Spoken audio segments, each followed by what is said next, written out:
Chapter 8 of A Double Story.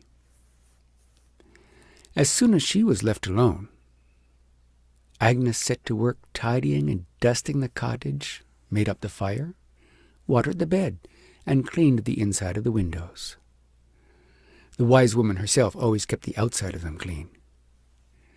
When she had done, she found her dinner, of the same sort she was used to at home, but better, in the hole of the wall. When she had eaten it, she went to look at the pictures. By this time her old disposition had begun to rouse again. She had been doing her duty, and had in consequence begun again to think herself somebody. However strange it may well seem, to do one's duty will make anyone conceited who only does it sometimes. Those who do it always would as soon think of being conceited of eating their dinner as of doing their duty. What honest boy would pride himself on not picking pockets? A thief who is trying to reform would. To be conceited of doing one's duty is then a sign of how little one does it, and how little one sees what a contemptible thing it is not to do it. Could any but a low creature be conceited of not being contemptible?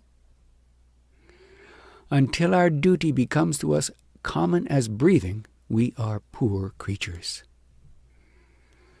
So Agnes began to stroke herself once more, forgetting her late self-stroking companion, and never reflecting that she was now doing what she had then abhorred.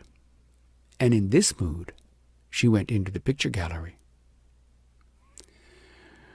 The first picture she saw represented a square in a great city, one side of which was occupied by a splendid marble palace with great flights of broad steps leading up to the door. Between it and the square was a marble-paved court with gates of brass, at which stood sentries in gorgeous uniforms, and to which was affixed the following proclamation in letters of gold large enough for Agnes to read. By the will of the king, from this time until further notice, every stray child found in the realm shall be brought without a moment's delay to the palace. Whoever shall be found having done otherwise shall straightway lose his head by the hand of the public executioner. Agnes's heart beat loud and her face flushed. Can there be such a city in the world? She said to herself. If I only knew where it was, I would set out for it at once. There would be the place for a clever girl like me. Her eyes fell on the picture which had so enticed Rosamond. It was the very country where her father fed his flocks. Just round the shoulder of the hill was the cottage where her parents lived, where she was born, and whence she had been carried by the beggar woman. Ah, she said, they didn't know me there. They little thought what I could be if I had the chance. If I were but in this good, kind, loving, generous king's palace, I should soon be such a great lady as they never saw. Then they would understand what a good little girl I had always been, and I shouldn't forget my poor parents like some I have read of. I would be generous. I should never be selfish and proud like girls in storybooks. As she said this, she turned her back with disdain upon the picture of her home, and setting herself before the picture of the palace, stared at it with wide, ambitious eyes, and a heart whose every beat was a throb of arrogant self-esteem. The shepherd child was now worse than ever the poor princess had been, for the wise woman had given her a terrible lesson, one of which the princess was not capable, and she had known what it meant.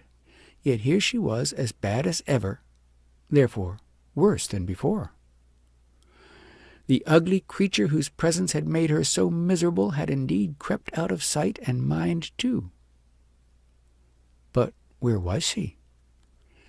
Nestling in her very heart, where most of all she had her company, and least of all could see her. The wise woman had called her out, that Agnes might see what sort of creature she was herself. But now she was snug in her soul's bed again, and she did not even suspect she was there. After gazing a while at the palace picture, during which her ambitious pride rose and rose, she turned yet again in condescending mood and honored the home picture with one stare more. "What a poor miserable spot it is compared with this lordly palace," she said. But presently she spied something in it she had not seen before, and drew nearer.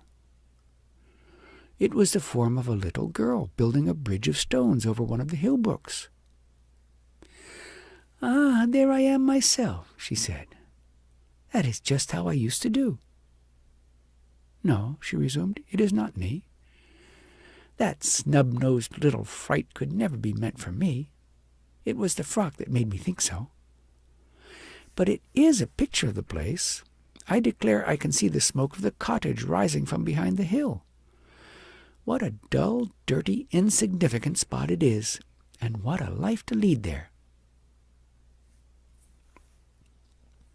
She turned once more to the city picture, and now a strange thing took place. In proportion as the other to the eyes of her mind receded into the background, this to her present bodily eyes appeared to come forward and assume reality. At last, after it had been in this way growing upon her for some time, she gave a cry of conviction and said aloud, "I do believe it is real. That frame is only a trick of the woman to make me fancy it a picture lest I should go and make my fortune.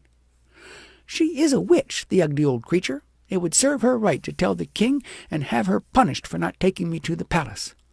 One of his poor lost children he is so fond of. I should like to see her ugly old head cut off. Anyhow, I will try my luck without asking her leave. How she has ill-used me." But at that moment she heard the voice of the wise woman calling, "Agnes!"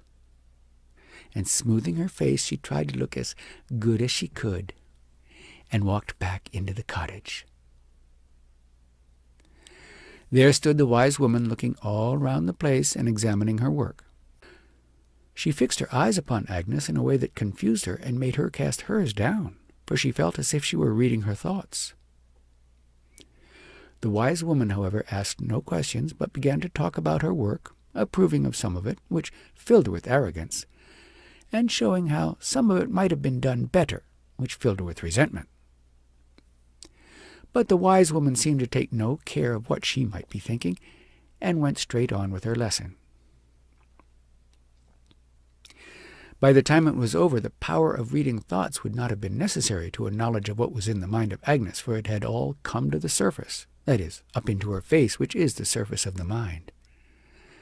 Ere it had time to sink down again, the wise woman caught up the little mirror and held it before her. Agnes saw her somebody, the very embodiment of miserable conceit and ugly ill-temper. She gave such a scream of horror that the wise woman pitied her, and laying aside the mirror, took her upon her knees, and talked to her most kindly and solemnly, in particular about the necessity of destroying the ugly things that come out of the heart, so ugly that they make the very face over them ugly also. And what was Agnes doing all the time the wise woman was talking to her? Would you believe it? Instead of thinking how to kill the ugly things in her heart, she was with all her might resolving to be more careful of her face. That is, to keep down the things in her heart that they should not show in her face. She was resolving to be a hypocrite as well as a self-worshipper. Her heart was wormy, and the worms were eating very fast at it now.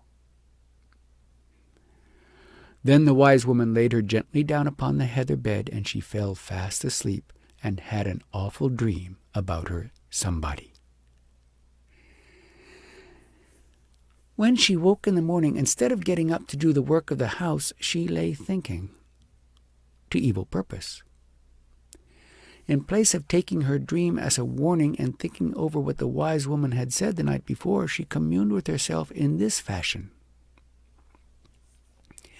If I stay here longer, I shall be miserable. It is nothing better than slavery. The old witch shows me horrible things in the day to set me dreaming horrible things in the night. If I don't run away, that frightful blue prison and the disgusting girl will come back, and I shall go out of my mind. How I do wish I could find the way to the good king's palace. I shall go and look at the picture again, if it be a picture, as soon as I've got my clothes on. The work can wait. It's not my work, it's the old witch's, and she ought to do it herself. She jumped out of bed and hurried on her clothes. There was no wise woman to be seen, and she hastened into the hall. There was the picture with the marble palace, and the proclamation shining in letters of gold upon its gates of brass. She stood before it and gazed, and all the time it kept growing upon her in some strange way until at last she was fully persuaded that it was no picture, but a real city, square, and marble palace seen through a framed opening in the wall. She ran up to the frame, stepped over it, felt the wind blow upon her cheek, heard the sound of a closing door behind her, and was free. Free, was she? With that creature inside her? The same moment a terrible storm of thunder and lightning, wind and rain came on. The uproar was appalling. Agnes threw herself upon the ground, hid her face in her hands, and there lay until it was over. As soon as she felt the sun shining on her, she rose. There was the city far away on the horizon. Without once turning to take a farewell look of the place she was leaving, she set off as fast as her feet would carry her in the direction of the city. So eager was she that again and again she fell, but only to get up and run on faster than before. Chapter 9. The shepherdess carried Rosamond home, gave her a warm bath in the tub in which she washed her linen, made her some bread and milk, and after she had eaten it, put her to bed in Agnes's crib, where she slept all the rest of that day and all the following night. When she at last opened her eyes, it was to see around her a far poorer cottage than the one she had left. Very bare and uncomfortable indeed, she might well have thought, but she had come through such troubles of late, in the way of hunger and weariness and cold and fear, that she was not altogether in her ordinary mood of fault-finding, and so was able to lie enjoying the thought that at length she was safe and going to be fed and kept warm. The idea of doing anything in return for shelter and food and clothes did not, however, even cross her mind. But the shepherdess was one of that plentiful number who can be wiser concerning other women's children than concerning their own. Such will often give you very tolerable hints as to how you ought to manage your children, and will find fault neatly enough with the system you are trying to carry out. But all their wisdom goes off in talking, and there is none left for doing what they have themselves said. There is one road talk never finds, and that is the way into the talker's own hands and feet. And such never seem to know themselves, not even when they are reading about themselves in print. Still, not being specially blinded in any direction but their own, they can sometimes even act with a little sense toward children who are not theirs. They are affected with a sort of blindness like that which renders some people incapable of seeing except sideways.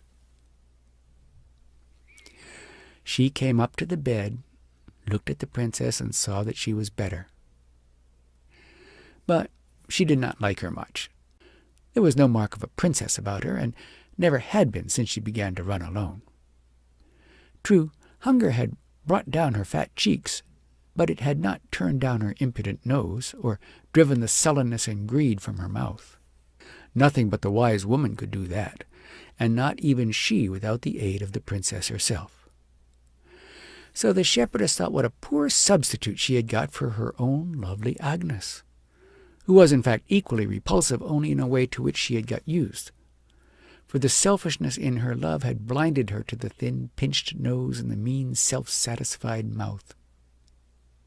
It was well for the princess, though, sad as it is to say, that the shepherdess did not take to her, for then she would most likely have only done her harm instead of good.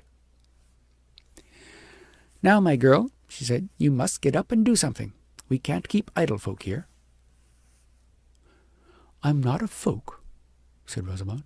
"I'm a princess." "A pretty princess, with a nose like that, and all in rags, too. If you tell such stories, I shall soon let you know what I think of you." Rosamond then understood that the mere calling herself a princess, without having anything to show for it, was of no use. She obeyed and rose, for she was hungry, but she had to sweep the floor ere she had anything to eat. The shepherd came in to breakfast, and was kinder than his wife. He took her up in his arms and would have kissed her, but she took it as an insult from a man whose hands smelt of tar, and kicked and screamed with rage. The poor man, finding he had made a mistake, set her down at once, but to look at the two one might well have judged it a condescension, rather than rudeness, in such a man to kiss a child. He was tall and almost stately, with a thoughtful forehead, bright eyes, eagle nose, and gentle mouth, while the princess was such as I have described her. Not content with being set down and let alone, she continued to storm and scold at the shepherd, crying she was a princess and would like to know what right he had to touch her. But he only looked down upon her from the height of his tall person with a benignant smile, regarding her as a spoiled little ape whose mother had flattered her by calling her a princess. "Turn her out of doors, the ungrateful hussy!" cried his wife. "With your bread and your milk inside her ugly body, this is what she gives you for it. Troth, I'm paid for carrying home such an ill-bred tramp in my arms. My own poor angel Agnes, as if that ill-tempered toad were one hair like her." These words drove the princess beside herself, for those who are most given to abuse can least endure it. With fists and feet and teeth, as was her wont, she rushed at the shepherdess, whose hand was already raised to deal her a sound box on the ear, when a better appointed minister of vengeance suddenly showed himself. Bounding in at the cottage door came one of the sheepdogs, who was called Prince, and whom I shall not refer to with a witch, because he was a very superior animal indeed, even for a sheepdog, which is the most intelligent of dogs. He flew at the princess, knocked her down, and commenced shaking her so violently as to tear her miserable clothes to pieces. Used, however, to mouthing little lambs, he took care not to hurt her much, though for her good he left her a blue nip or two by way of letting her imagine what biting might be. His master, knowing he would not injure her, thought it better not to call him off, and in half a minute he left her of his own accord, and, casting a glance of indignant rebuke behind him as he went, walked slowly to the hearth, where he laid himself down with his tail toward her. She rose, terrified almost to death, and would have crept again into Agnes's crib for refuge. But the shepherdess cried, "Come, come, princess, I'll have no skulking to bed in the good daylight. Go and clean your master's Sunday boots there."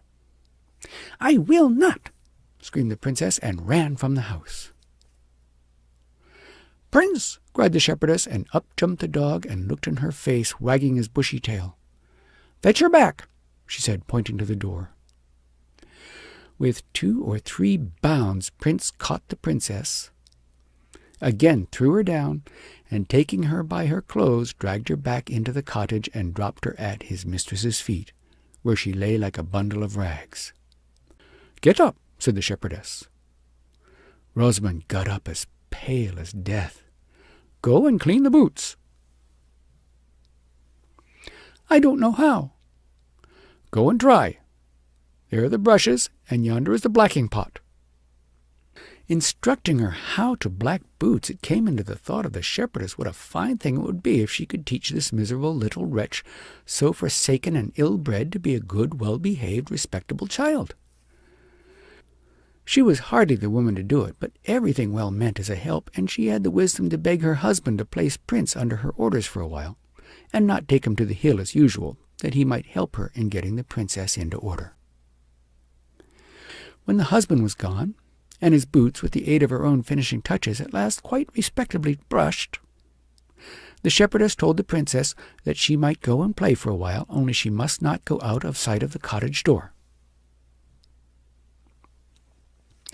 The princess went right gladly, with the firm intention, however, of getting out of sight by slow degrees, and then at once taking to her heels. But no sooner was she over the threshold than the shepherdess said to the dog, "Watch her," and out shot Prince. The moment she saw him, Rosamond threw herself on her face, trembling from head to foot. But the dog had no quarrel with her, and of the violence against which he always felt bound to protect in dog fashion there was no sign in the prostrate shape before him. So he poked his nose under her, turned her over, and began licking her face and hands. When she saw that he meant to be friendly, her love for animals, which had had no indulgence for a long time now, came wide awake, and in a little while they were romping and rushing about, the best friends in the world. Having seen one enemy, as she thought, change to a friend, she began to resume her former plan, and crept cunningly farther and farther. At length she came to a little hollow, and instantly rolled down into it. Finding then that she was out of sight of the cottage, she ran off at full speed. But she had not gone more than a dozen paces when she heard a growling rush behind her, and the next instant was on the ground with the dog standing over her, showing his teeth and flaming at her with his eyes. She threw her arms round his neck, and immediately he licked her face and let her get up.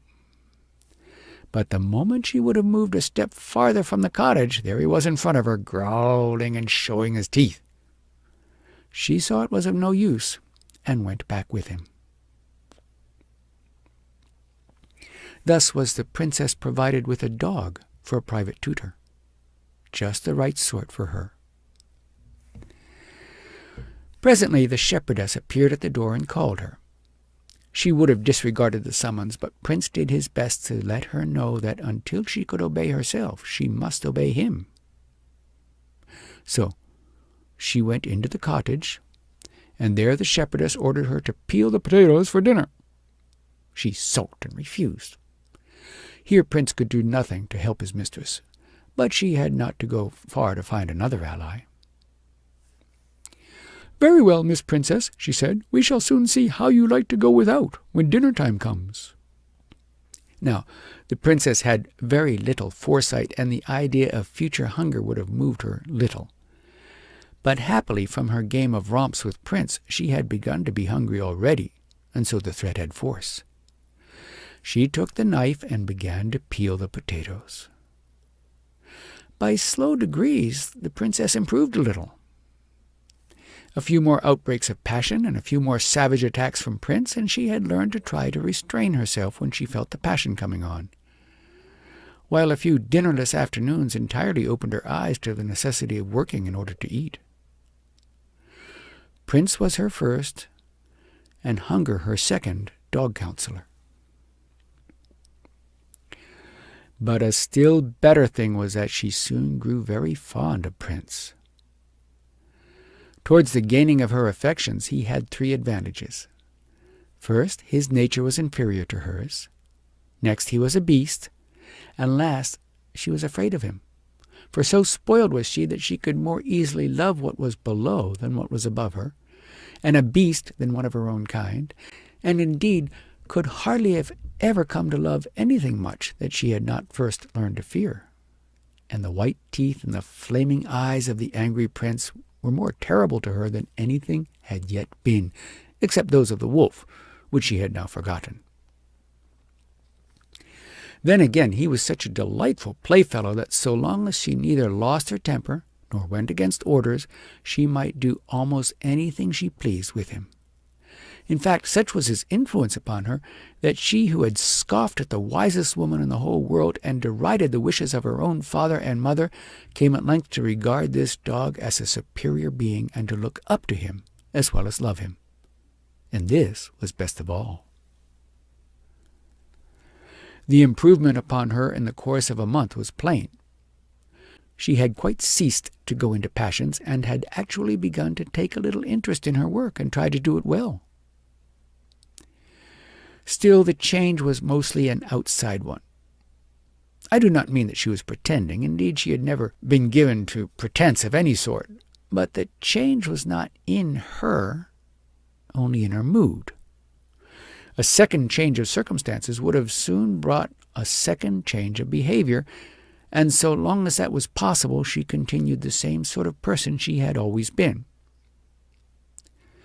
But if she had not gained much, a trifle had been gained for her. A little quietness and order of mind, and hence a somewhat greater possibility of the first idea of right arising in it. Whereupon she would begin to see what a wretched creature she was, and must continue until she herself was right. Meantime, the wise woman had been watching her when she least fancied it, and taking note of the change that was passing upon her.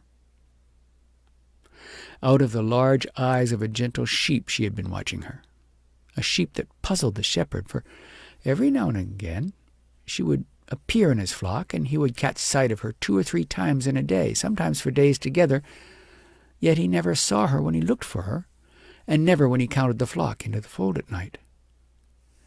He knew she was not one of his, but where could she come from, and where could she go to? For there was no other flock within many miles, and he never could get near enough to her to see whether or not she was marked. Nor was Prince of the least use to him for the unraveling of the mystery, for although as often as he told him to fetch the strange sheep, he went bounding to her at once, it was only to lie down at her feet. At length, however, the wise woman had made up her mind, and after that the strange sheep no longer troubled the shepherd. As Rosamond improved, the shepherdess grew kinder. She gave her all Agnes's clothes, and began to treat her much more like a daughter. Hence she had a great deal of liberty after the little work required of her was over, and would often spend hours at a time with the shepherd, watching the sheep and the dogs, and learning a little from seeing how Prince and the others as well managed their charge, how they never touched the sheep that did as they were told, and turned when they were bid, but jumped on a disobedient flock, and ran along their backs, biting and barking, and half choking themselves with mouthfuls of their wool. Then also she would play with the brooks, and learn their songs, and build bridges over them. And sometimes she would be seized with such delight of heart that she would spread out her arms to the wind, and go rushing up the hill till her breath left her, when she would tumble down in the heather, and lie there till it came back again. A noticeable change had by this time passed also on her countenance. Her coarse, shapeless mouth had begun to show a glimmer of lines and curves about it, and the fat had not returned with the roses to her cheeks, so that her eyes looked larger than before, while more noteworthy still, the bridge of her nose had grown higher, so that it was less of the impudent, insignificant thing inherited from a certain great-great-great-grandmother who had little else to leave her. For a long time it had fitted her very well, for it was just like her, but now there was ground for alteration, and already the granny who gave it her would not have recognized it. It was growing a little like her Prince's, and Prince's was a long, perceptive, sagacious nose, one that was seldom mistaken. One day about noon, while the sheep were mostly lying down, and the shepherd, having left them to the care of the dogs, was himself stretched under the shade of a rock a little way apart, and the princess sat knitting with Prince at her feet, lying in wait for a snap at a great fly, for even he had his follies, Rosamond saw a poor woman come toiling up the hill, but took little notice of her until she was passing a few yards off, when she heard her utter the dog's name in a low voice.